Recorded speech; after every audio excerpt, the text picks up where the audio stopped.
अरे भाई ले सही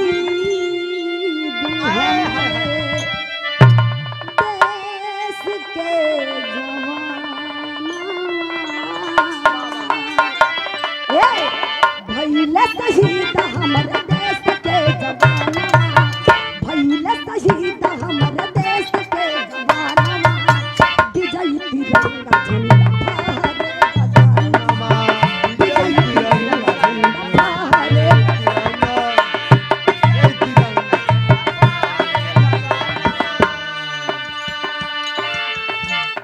दूसरी लाइन में अंतराम बतावल गई का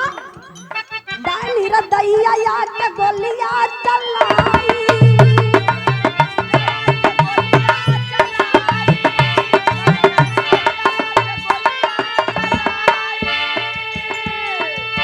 भगत जलिया नदी खून से फफाई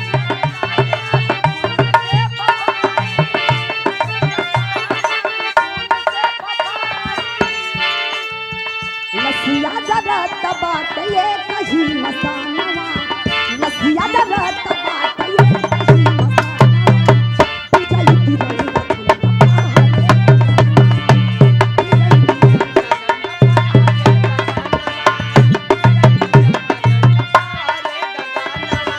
ए बाबू ए देश के खातिर कितने वीर शहीद हुए मतारी के बेटा कोनो दुल्हन के पति कोनो बहन के भाई आगे बताओ का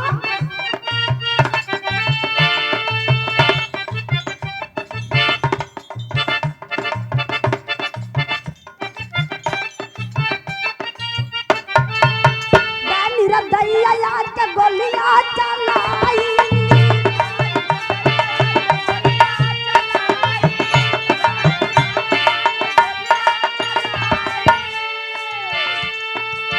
भगत जलिया नदी खून से फफाई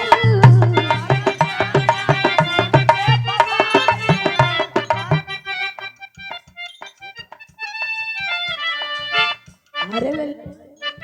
कितने बहन भौजी के मांगे याद धोवाइले